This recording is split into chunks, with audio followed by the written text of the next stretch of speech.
میرے بھائی صرف ایک جھوٹ چھوڑ دینے سے ہر برائی چھوٹ جاتی. ہم اپنی مہنگائی کا رونا بھی روتے ہیں، اپنی پریشانیوں کا رونا بھی روتے ہیں، اور سخت حالات کا بھی رونا روتے ہیں، لیکن اللہ کی قسم سب سے بڑی وجہ یہ ہے کہ ہمارے معاشرے میں جھوٹ بہت زیادہ ہے. اور میں حیران تھا، جن کو ہم کافی سمجھتے ہیں انہوں نے معاشروں کی بنیاد سچ کے اوپر رکھی. میری اپنی بھتیجیاں انگلینڈ سے آئیں، اور جب انہوں نے ہمارے بچوں کو آپس میں مذاق کرتے ہوئے جھوٹ بولتے ہوئے دیکھا تو وہ حیران ہو کے تم جھوٹ بولے ہو. ان کی کامیابیاں، ان کی ترقی کا راز یہ ہے کہ وہ سچ بولتے، اور یہ اسلام کا خاصہ تھا میرے بھائی، جھوٹ نہیں بولنا. اللہ کی قسم یہ کبیرہ گناہوں کے اندر ہے. ہماری تو انصاف کی عدالتوں کے اندر جھوٹی گواہیاں عام چلتی ہیں. اللہ کے ہاں یہ مبغوض انسان ہے، مبغوض، غضبناک اللہ جس پہ ہو جاتے.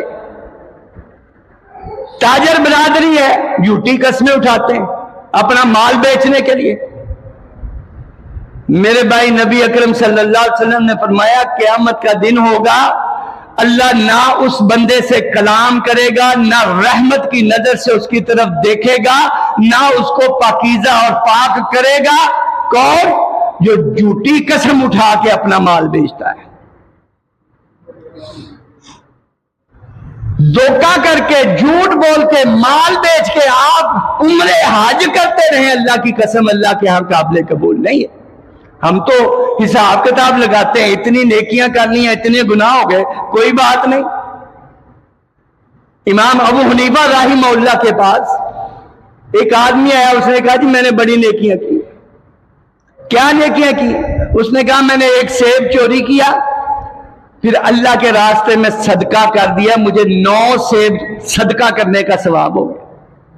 حالانکہ ایک سیب صدقہ کرنے کا ثواب کتنا ہے؟ 10 امثالھا، 10 سیبوں کا. اس نے کہا ایک چوری وہ ایک گناہ، اور یہ صدقہ کرنے کا ایک صدقہ سیب کرنے کا، یہ دونوں ختم ہو گئے، 9 صدقہ. ہم بھی ایسی باتیں سوچتے ہیں، ایسا کچھ نہیں ہوتا. جھوٹ بول کے، دھوکہ دے کے جو کچھ بھی مال آپ حاصل کرتے ہیں اللہ کے ہاں قابل قبول ہے ہی نہیں. پیارے پیغمبر صلی اللہ علیہ وسلم کو تو دشمن بھی صادق اور امین کہتے تھے، جن کا کلمہ ہم نے پڑھا ہے. حضرت ابوبکر صدیق کو صدیق کیوں کہا جاتا ہے؟ کہ انہوں نے سچ کی حمایت کی. جانتے تھے کہ نبی اکرم صلی اللہ علیہ وسلم سے زبان سے کبھی جھوٹ نہیں. اور میرے بھائی جب انسان جھوٹ بولتا ہے نا، اللہ کی قسم یہ جھوٹ اس کو لے کے جا کے جہنم کے اندر پھینک دیتا ہے.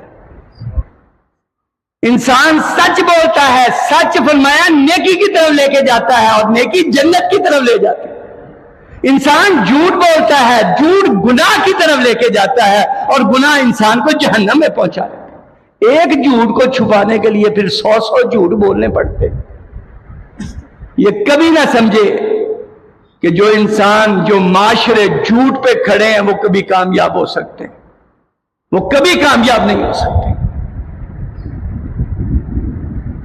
اس لیے ہمیشہ سچائی کو اختیار کرنے کی کوشش کریں، سچ بولے. اگر ہم سوشل میڈیا کو دیکھیں نا، اللہ کی قسم اس طرح سے جھوٹ بولا جا رہا ہے، اور ہر بندہ شیئر کر رہا ہے. شیئر کریں، لائک کریں، شیئر کریں. جو انسان سنی سنائی بات کو بغیر تصدیق کے آگے بیان کرتا ہے، اللہ کے حبیب نے فرمایا اس کے جھوٹا ہونے کے لیے یہی کافی ہے. اور جھوٹ کو جو تشہیر کرتا ہے، جس کا جھوٹ دنیا کے اندر پھیل جائے، جیسے آج فیس بک پہ، واٹس ایپ پہ، انسٹاگرام پہ، ٹویٹر پہ ذرا سے آپ جھوٹ بولیں پوری دنیا کے اندر پھیل جائے گا، وائرل ہو جائے گا. سزا کتنی ہے؟ نبی اکرم صلی اللہ علیہ وسلم نے فرمایا میں نے خواب دیکھا، 2 فرشتے آئے مجھے لے کے گئے، ایک بندہ بیٹھا ہوا تھا، دوسرے کے ہاتھ میں سلاخ تھی، وہ اس کے منہ کے اندر سلاخ کو ڈالتا تھا اور اس کے منہ کو گدی تک چیر دیتا تھا، پھر اس کے ناک میں سلاخ ڈالتا تھا، پھر وہاں سے اس کو گدی تک چیر دیتا تھا، پھر اس کی آنکھوں میں سلاخ ڈالتا تھا، پھر اس کی آنکھوں کو گدی تک چیر دیتا تھا۔ میں نے پوچھا یہ کون ہے؟ فرمایا یہ وہ ہے جو جھوٹ بولتا ہے، اس کا جھوٹ پوری دنیا میں پھیل۔ میرے بھائی اللہ کی قسم، میں ڈاکٹر اسرار صاحب کی یہ الفاظ جو ہے نا میرے دل کے اندر کھبے ہوئے ہیں۔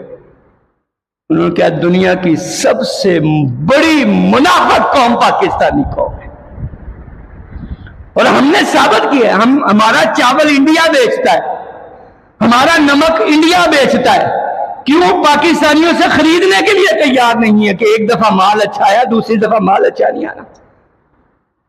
اپنے آپ کو بدلیں، جھوٹ کو چھوڑیں، سچائی کو اختیار کریں، اور اللہ کی قسم جو انسان سچائی کو اختیار کرتا ہے اللہ رب العزت اس کو ہر قسم کی تکلیف سے، مشکل سے، پریشانی سے اللہ اس کو نجات دے دیتا ہے۔ اللہ سے دعا ہے اللہ ہمیں سچ بولنے کی توفیق عطا فرمائے۔ وآخر دعوانا ان الحمد للہ رب العالمین۔